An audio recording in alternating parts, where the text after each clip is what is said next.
Thanks for checking out the second half of my conversation with Dr. Molly Gebrian. Dr. Molly Gebrian wrote a book called Learn Faster, Perform Better, and it immediately became the most important book I have in my library about music, particularly about how to learn how to play music and play an instrument. What can we do in our practice to maximize our time? In this part of the conversation, we go in depth in the things that we talked about in the first half of the conversation. Very specific ways to improve your practice time and make improvements in your playing far faster than you ever thought possible. It's exciting stuff, and it's a treat that she is here to share it with us. I also want to restate my apologies for the video quality of this if you're watching it on YouTube. It's unacceptable, but the conversation is so good, I couldn't not share it with you.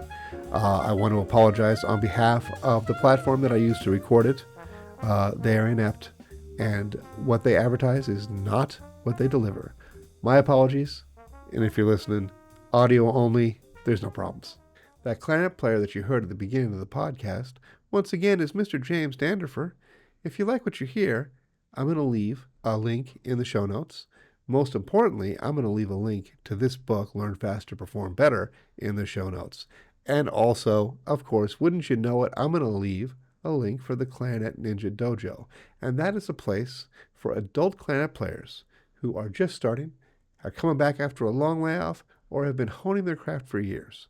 There's a place for you where you're going to learn all about how to play the clarinet, when to employ particular exercises, how to make the most beautiful music that you can make, and employ these practice strategies at the right time to maximize the outcome and have you playing the way that you want to as fast as possible, but also having a great time while you do it.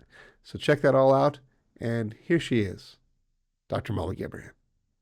Would you talk about strategies to use when you're doing the interleaved practicing to refine what's happening within the smaller parts or the different pieces, so that when we're practicing that, we know that there's a strategy that we can use that is going to, come back and get. So like, what kind of strategies do you recommend in terms of getting to know the music deeply? Yeah, exactly. It totally depends on like where you are in the learning process, what strategies you're going to use. But let's say for something that's relatively new first, because that's the first part of learning.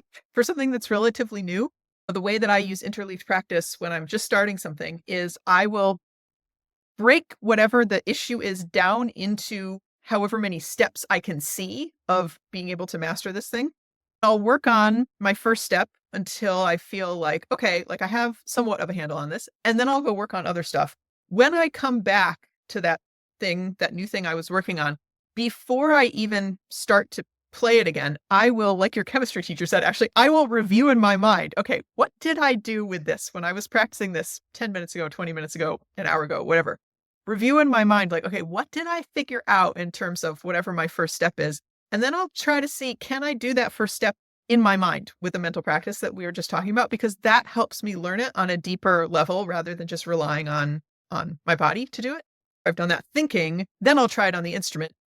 And I'll either discover, okay, yes, I have this first step down. This feels good. Now let's add another step. So I'm always at that challenge point.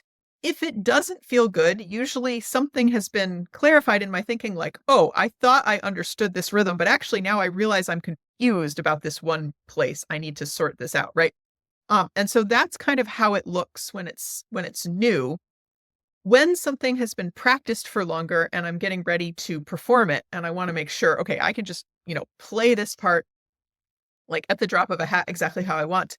I use a number of different strategies for that. One of my favorites is, which I talk about in the book, is usually it's not just one section, it's a bunch of sections. And so I'll make a list of all my hard spots and I will perform each one just one time as if it's the performance or whatever it is I'm preparing for. And if it's good, it gets a tick mark on the list. If it doesn't, it's not. And I just have to go on. Go through my list repeatedly. The goal is 5 tick marks on each spot. But if I get any given one, if I don't play well, I have to erase all my tick marks for that spot. So that simulates just doing it at the drop of a hat. It helps you get into the performance mindset of, okay, what do I have to do to play this right? What do I have to remember about this spot? It also helps you kind of brush things off if things don't go well. Often in performance, something won't go well and it'll cause this spiral where you start like doubting yourself, like, oh my gosh, if I messed up on that one, then I'm going to mess up on all these other things. But with this list thing, say, you come to your first spot for the third time through your list and you really mess it up. Oh, well, too bad. Like that doesn't have anything to do with your second spot. So brush it off, fresh start. And I think that's a really important skill to work on. And so that works on that too. But sort of, yeah, testing things sort of out of context when you haven't just been practicing it. Can you just play it on the first try? That really shows you what you need to think about, how you need to think, getting your mindset in the right place. And then it's much, much more likely it's going to go well in performance because you've practiced those skills. When I think about 25 years ago, when I was studying with Ricardo Morales, he could play the hardest excerpts in the audition sequence of things the first time without having practiced it. Like he just had a lesson. He wasn't practicing Hinastera. I was. He could play it way better than me every single time on B flat clarinet or A clarinet. Yeah. And it was a stunning thing, but it really, it really goes to, not only is he really good at music and playing the clarinet, his retention of those things is very, very powerful. And and that's something that I feel like he must have gotten in his training of how to understand music and know music. And that is where I feel like in America, we don't start sight singing soon enough. We don't start having those sort of fundamental musical skills be a part of what we're doing quite soon enough. I want to get into a theory that I have that is about memorizing things, which I feel like, if I'm practicing something, I should be able to play. If I'm practicing it well, I should be able to play it from memory pretty easily. And not that I'm ever intending to play most of the things that I play from memory, but I should be able to do it. And that is some version of a litmus test as to how effective my practicing has been. Is that, is there any truth in what I believe? I mean, I don't know. That's an interesting theory. I mean, I feel the same way. I memorize super easily. Like by the time I am physically able to play something, it is absolutely 100% memorized. And I mean, I do think that, so I talk a little bit in the book that like brains really don't like information that feels like it exists in a vacuum, going back to our conversation about theory and oral skills and history, right? Like when you give the musical material a larger framework and a larger structure that it exists within, it helps your brain hold on to it much better. And so if you're practicing in a way that is mindless or kind of surface level in terms of understanding the music, it's going to be really hard for your brain to hold on to it because it feels like it exists in a vacuum and your brain's like, this is just random information.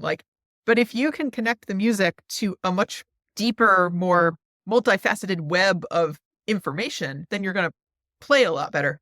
And so, I think there might be something to your theory, because if you are practicing well and you're understanding music on a really deep level, then I don't know how it wouldn't get memorized.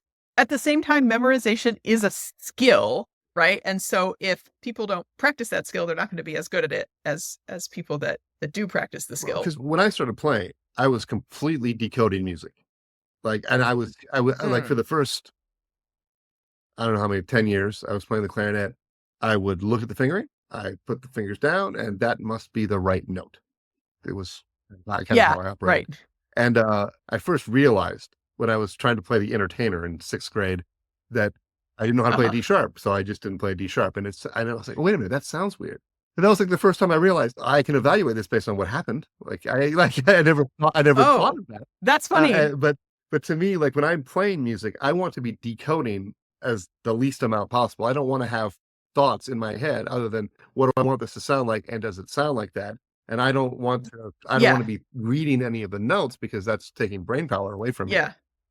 And that leads into a question that I don't think you talk about in the book, maybe you do, about how we mark our music.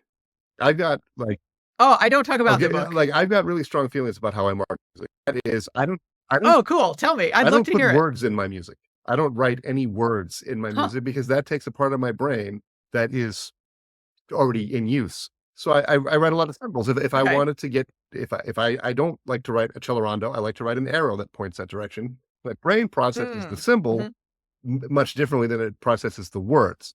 But then the words, one of the things I've done for a long time, it's easier now with things digitally, I would buy a copy of the music. I would copy it 3 times. And then I would use one copy of the music to learn and write a bunch of stuff in it. And then I would use another copy of the music and then play and practice and see what of those things I still needed. And by the time I got to the third copy of the music, there was a lot less written in it and a lot less things to distract me as I'm looking at it. And I always, and also as a Broadway player, when you go in and read someone else's music, it's very like when we mark beats, I feel like if I'm going to mark beat 2, I need that line to go out to the side. I don't want it up and down because there's too many lines that are already up and down in the music. And or up and down. So I get very dorky about how how I really feel the music should be marked. And I wonder if you have any thoughts about any of that. Yeah, no, I love that. I mark my music to death, I have to say. But you're right about iPads making it a lot easier to make multiple copies and mark things, because I do the same thing, and there's a lot of stuff that I don't want to see on my performance copy.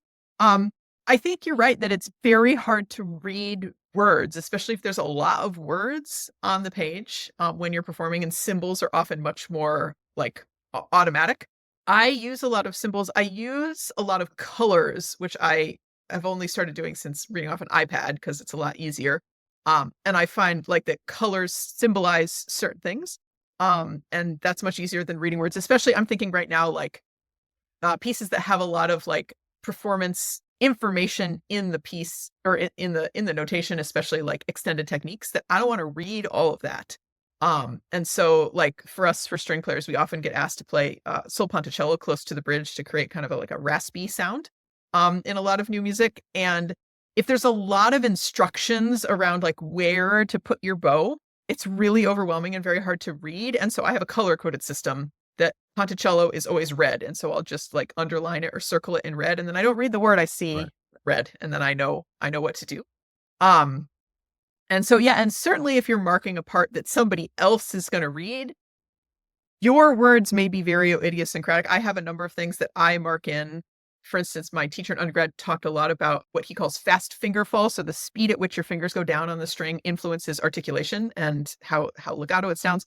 And so if I want something to be very articulate with my left hand, I will write F to the power of the third, which means fast finger fall. Nobody else would understand that notation, right? And it's not really words. It feels more like a symbol to me when I see it in the music, but I know exactly, what that means. Yeah, I have a lot of symbols I use too. I've never thought about it in terms of leaving out words entirely. There's definitely a lot of words in my music, but I also think that different brains process like music and language different. I mean, there's a lot of overlap between how music and language are processed in the brain, but different people are different. Like there are many, well, definitely not for clarinetists. You can't talk and play at the same time because your mouth is occupied, but for string players and keyboard players, many people can talk and play at the same time because playing is not using any language parts of the brain. I absolutely 100% cannot do that.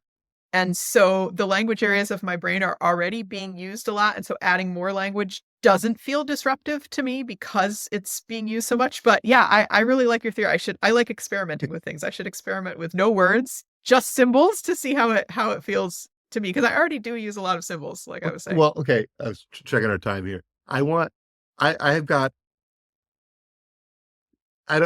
drink very often, but when I do, and I'm with musicians, I've got a rant, and it is this: I don't like to use digital metronomes in practice because I like the beauty and simplicity of traditional metronome numbers.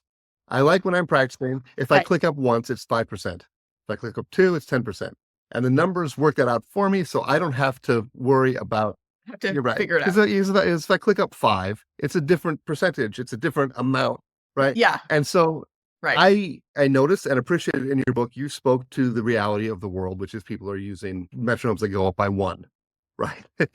But I get so weird about it that like I don't like to play at 107. I want to play at 108. I don't want to practice off of a particular metronome number, which is probably overkill and has no value, but it means a lot to me in my practicing. I actually use the old Franz Bakelite metronomes that plug in when I'm at home because I like the feeling of how it clicks, and I know how many clicks I've made, And I'm curious to know, in terms of when people are trying to increase the speed on something, given that, I mean, I'm very beholden to my way of doing it, and that 5% is, I think, I don't even do 5%. Actually, tell me what you think about this. When I'm trying to increase the speed on something, I'll click up 2, down 1, up 2, down 1, up 2, down 1. So it's not, I have a chance to go back and clean up something that maybe was on the edge, right? So like, I don't, when I'm doing that kind of work, which I think just even that is probably mid-level practicing, right? That, I mean, I think that that's probably not the best way to use time, but what I find a lot is when I'm at the end, like it's 4 days before the performance. Like I find it hard, like either I'm ready or I'm not ready, but I still feel like I need to keep playing it. Yeah. Right. I feel like I need to keep doing something. So like I do things like that. Do you have any strong feelings about traditional metronome numbers? I do. Yeah. Well, not traditional metronome numbers necessarily, but I do have strong feelings about clicking up because I do think that people do that in a really inefficient way. As a kid, obviously I used a traditional metronome because there were apps, right? But I use an app. I haven't used a traditional metronome in 25 years. So I don't have strong feelings about the numbers, but I do have strong feelings around clicking up. I think your way of doing it up 2, down 1 is better than just like going straight up. But in the book, I talk about something that I made up out of frustration called interleaved clicking up, which works infinitely better than just standard clicking up. It can often be a one-stop shop that you do interleaved clicking up and you can just play it a tempo for forevermore, which is nice, but it's a lot faster. It's a lot better. It's a lot more effective than just starting at a slow tempo. And even if you're going up and down, it interleaved clicking up works a lot better. So if you haven't tried it yet, I would highly encourage you to do it. Well, tell us what it is. Sure. So interleaved clicking up, it's time consuming to describe, especially without a visual, but I will do my best. There is a chart in the book, right? Can I put, there's a chart in the book. I'll try and put that on the screen while you're talking about it. Oh, cool. Okay, great. That's awesome. Because the visual I find really helps. If I describe it to people in words, people kind of, their eyes glaze over and they start getting lost. So what you're going to start with is you're going to take your passage and you're going to take the first beat of the passage only.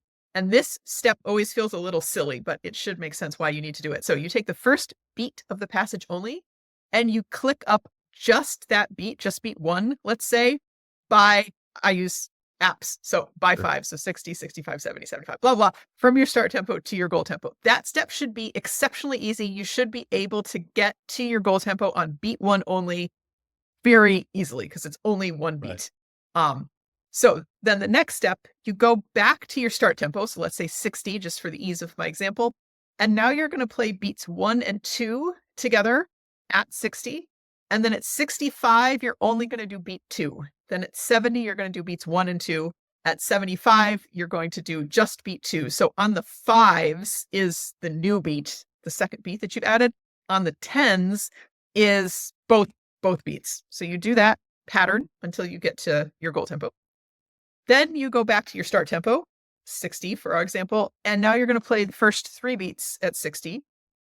Then you're going to do the third beat only, the new beat at 65, then beats 2 and 3 at 70, then the third beat only at 75, then all 3 beats at 80, and then you continue that pattern going on. So again, the new beat, the third beat is on the 5s. On the 10s, you have to keep track of where you are, whether you're doing beats 2 and 3 or 1, 2, and 3, but it always kind of like chains backwards like that.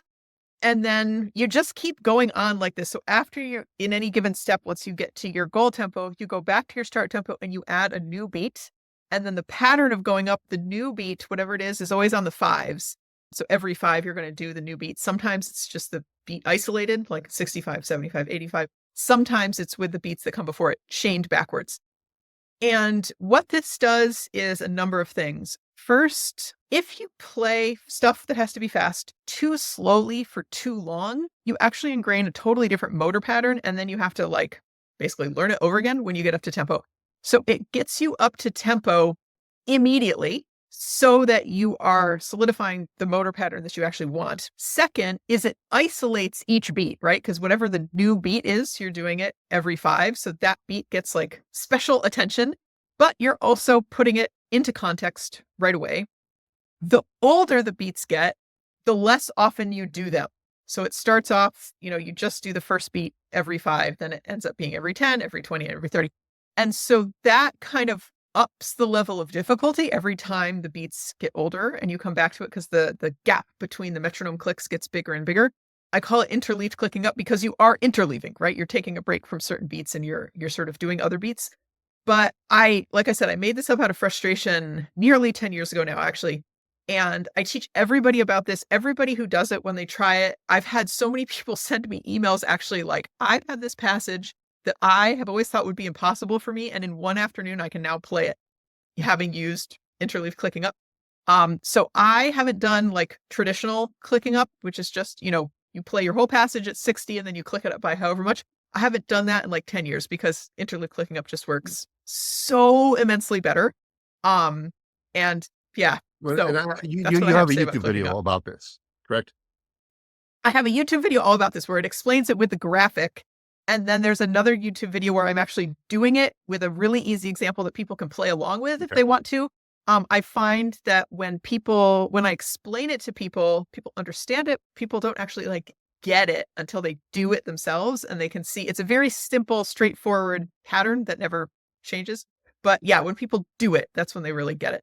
Yeah, so I will definitely link the YouTube video in everywhere this goes out, Cool. because your videos are fantastic, and like that's something Thank you. that what I found on my YouTube channel is that people love to watch videos. Is this reed good? Should you use a synthetic reed? The videos on how to Yeah. practice don't do as well. And I feel like that this is actually the thing, right? This is actually what we this is going to help everything. It doesn't really matter what reed you're playing.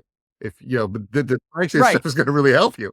I definitely feel like that there's an audience that doesn't quite know the value of a video such as that. When I'm hearing you talk about it, like it hurts my brain a little bit. Like I'm like, that sounds so complicated, and that It's then not. I've looked at it. I've watched the video. I understand that it's not, but even in hearing about it again, Yeah. that sounds complicated. Yeah. And then part of me just says, I'll just do what I'm already doing. Like, oh, like, Right. No, I totally get that. And it's funny because like, yeah, I think that is the reaction that people have. Oh, this is complicated. And with my students, I always like describe it to them so that they can like understand what's supposed to be happening. But then I do it with them in the lesson so that they can actually like, first of all, see the benefit. The minute you start doing it, you'll be like, oh, wow. Yeah. Okay. Like this is worth doing. And doing it helps you understand, oh, this is not complicated at all. It's very, very systematic. It's a very simple pattern. But I understand that, yeah, people have done what they've done and it's worked well enough. So why would you try something new? Right. But it does work a lot One better. of the things that I say frequently in lessons and in teaching is that understanding doesn't really translate into ability. It doesn't hurt. It doesn't hurt, but you cannot. And I think this is one of those situations where, yeah, you don't need to understand how this works. You just need to actually do it. And then you'll understand it. And then everything will make sense. It's not, but if someone is waiting to understand it first, they can be waiting a long time. And it's just, we don't have that much time. You got to just do it and then figure, and then assess the value of it, I think is because I wrote a blog post the other day talking about the difference between process focused practicing and outcome focused practicing and how to blend them together and what to do. Because like a lot of times for me, when I think you mentioned this in your book, ways to get over the anxiety or want to not practice or whatever it is. And so a lot of times I'll just say, okay, put your clarinet together, play 15 minutes. That's all you're obligated. Right. And then I never stop at 15 minutes. I always want to keep on playing. The thing that I definitely want to get from you, and it's something that I see a lot with my adult students, is they very much want to be able to play with a metronome. They want to be able to use a metronome, and they have a very, very hard time staying with the metronome. You absolutely called out the two apps that I find most useful, which is Time Guru and the Tonal Energy metronome part of the app. The Tonal Energy app is just really one of the greatest things ever. And for $5, everybody should have it. Although I did send them an email that they ignored because I said, hey, can you make a setting to just click to the traditional metronome numbers? Oh, that would be nice. But they ignored you. Oh, that's too bad. Well, no, they didn't ignore me. They sent me an email saying, why on earth would anybody want that? So I said, okay, whatever. You do what you want.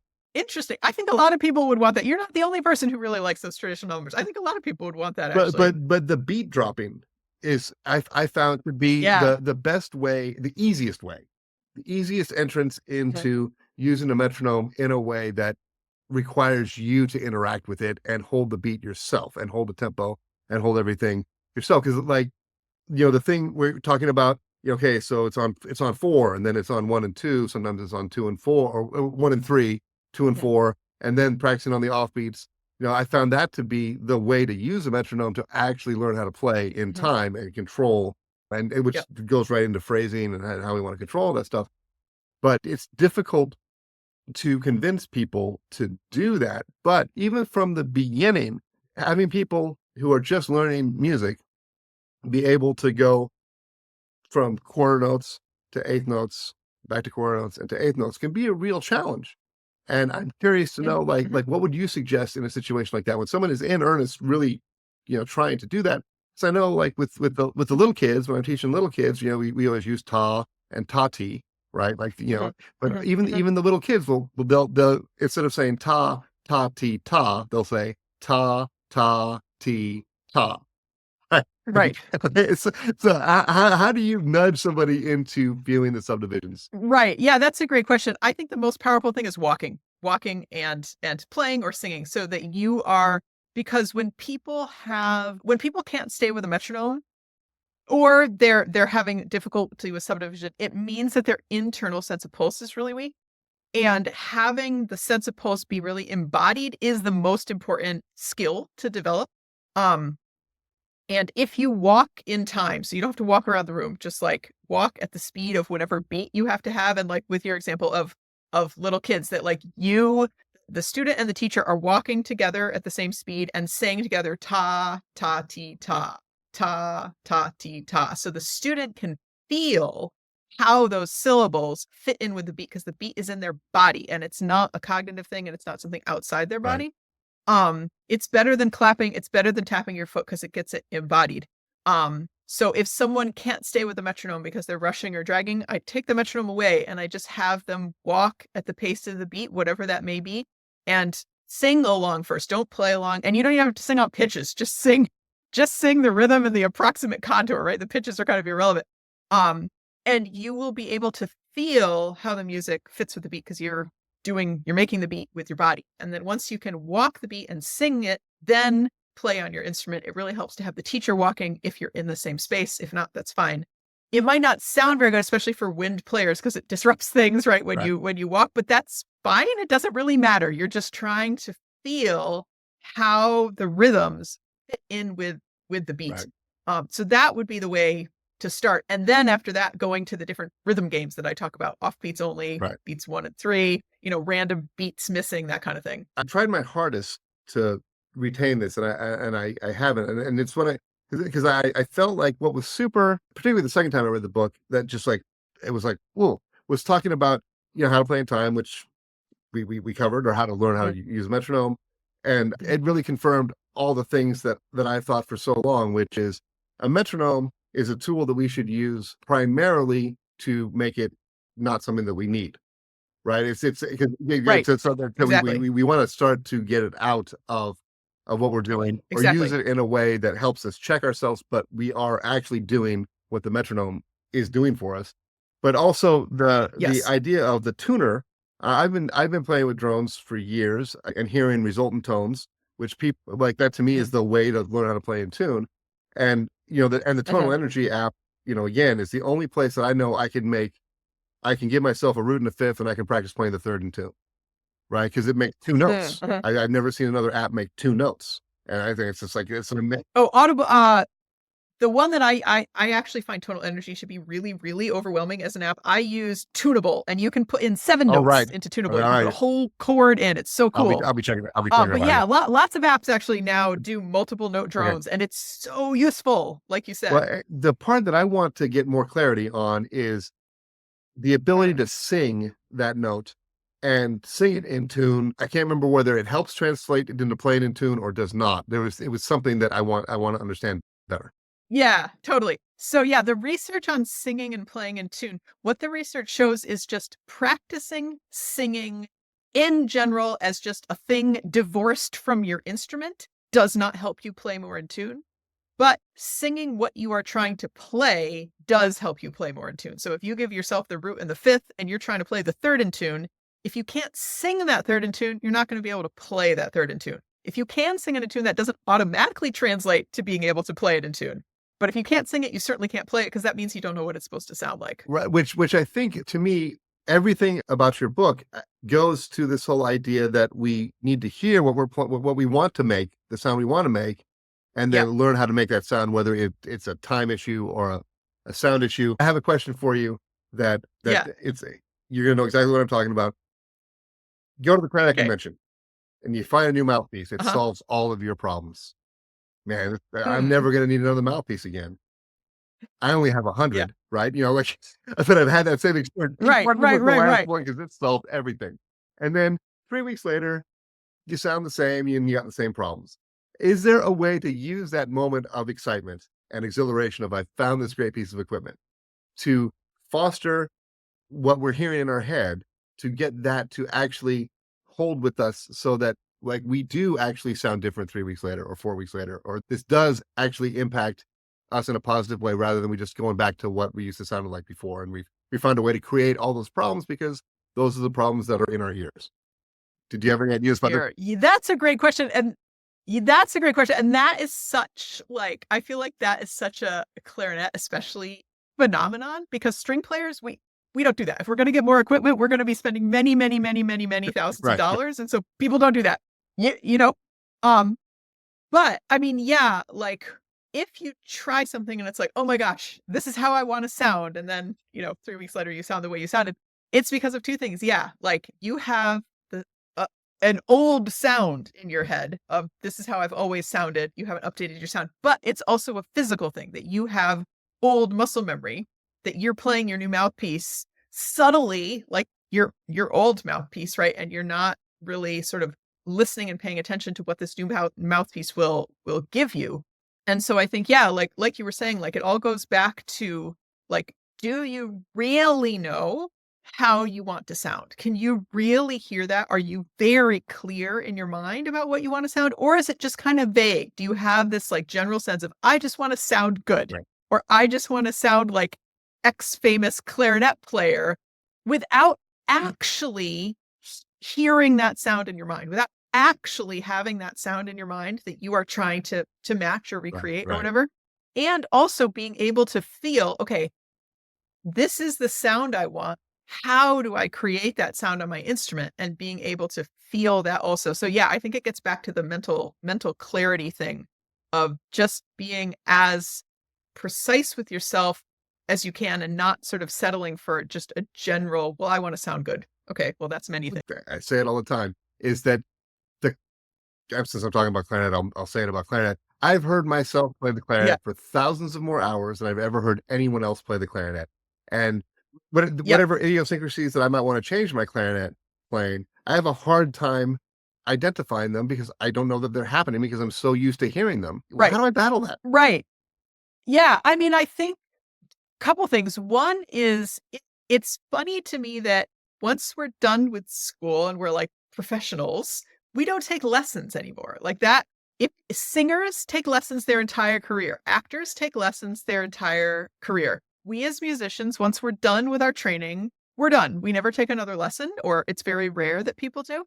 And that's kind of weird, right? Because it gets you stuck in what you were just talking about. So I think the first thing is to like play for other people and get their opinion, and they will point out things that you hadn't noticed. And then you're able to hear them with more clarity because somebody else pointed them out to you.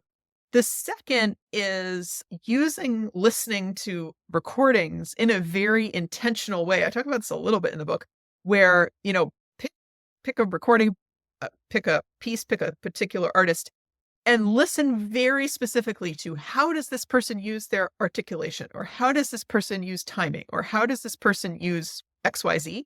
And that's a much more specific way of listening than I think a lot of us do most of the time. We just listen. We're like, oh yeah, that sounds great. But we're not listening for specific details, and listening in that way can help you listen to yourself in a different way when you're playing. If you've just spent a whole afternoon listening to how different clarinetists use their articulation at the beginning of Mozart concerto, let's say, and then you go practice Mozart concerto, you're going to be much more aware of how you're using your articulation, and you might discover things that you hadn't heard before, especially if you're recording and listening back like we were talking about at the beginning. I think the biggest way to get out of that is to play for other people and have other people's ears on you in the way that we are in school, but we tend not to do once we're done. Right. This has been amazing. Thank you for having me. I didn't leave myself the amount of time I would have liked to read your book the second time this past week. But I was telling my daughter's 7. I've been much more actively reading around the house. And then I explained, I was like, I'm talking to a genius. I've got to finish this book. I'm hardly a genius. You don't have to agree with me, but I'm going to still say that that's true. This is really a book everybody that cares about learning how to play music should have. I've read a lot about books about how to play music, and a lot of them are great, but this is the real thing. It's the real thing, and you're having mentioned, I have a parasocial relationship with you because I've watched your videos. I know you're my videos, right? The kindness and the joy and the love of music and all these things about how to practice shine through in how you wrote the book. It's not only great information; it's fun. It's fun to read, and it's good. Fantastic. Thank you. That means a lot to me. That was my goal. I really wanted to write something that was accessible and enjoyable to read. Because if it's not enjoyable to read, like, why are you going to waste your time reading it? Or at least it's going to be harder to sort of get through and be receptive to the information. It's amazing. So thank you very much. Thank you. Thanks for having me. So there it is. Dr. Molly Gebrian delivering advice that we all should listen to. So thank you very much, Dr. Gebrian, for coming in. These ideas are going to really, really help. So buy the book, Learn Faster, Perform Better. There's really not much of a reason not to. It is a real tour de force, and one that we should all have in our home, one that we should reflect upon, that will help us really refine our practice, refine our goals, and get us to where we want to go. And that is something that the Clarinet Ninja Dojo will also do, so check it out. All of it's in the show notes, in the description. And don't forget to rate us and review us. Give us 5 stars, would you? Come on.